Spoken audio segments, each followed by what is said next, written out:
Our human emotions, our passions, sometimes get the best of us.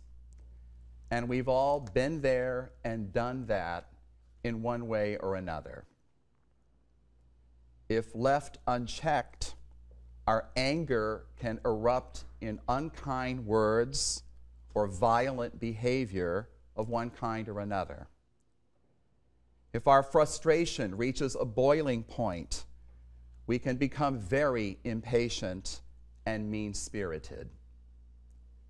If we let our appetites get out of control, we can become addicted to food or drink or medication or something else.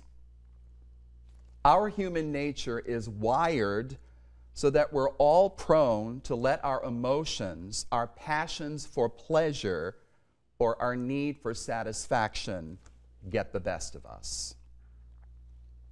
The passage from the letter of St. James we just heard says as much.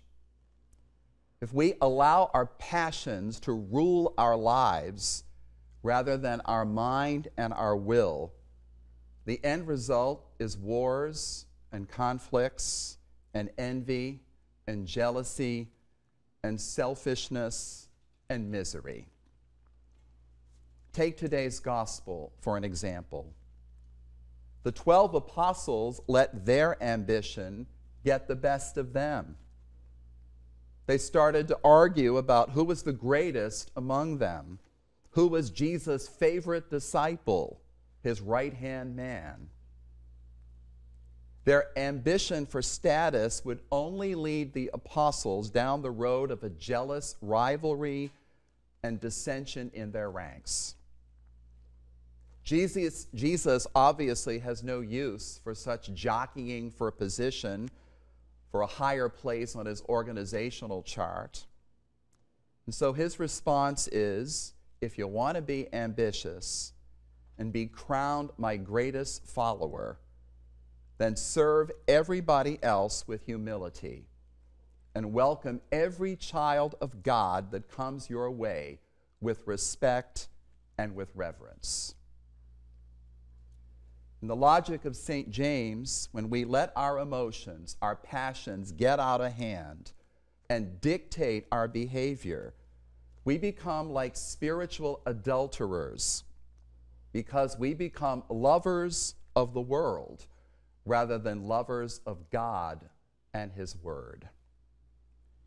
Perhaps the habit we all need to cultivate with God's help is self-control, which frees us from enslavement to our passions and directs them in a healthy and holy manner toward love of God and charity toward our neighbor. My friends, we're on the verge of Lent. It begins a week from tomorrow. It's not too soon to prepare for this upcoming season in which we're called to turn away from sin and be faithful to the gospel. St. James has very good advice for us to ponder today. Submit yourselves to God. Resist the devil, and he will flee from you. May the grace of the Eucharist assist us in following not the urges and the whims of our passion, but the example of our Savior, whose passion on the cross is our way, our truth, and our life.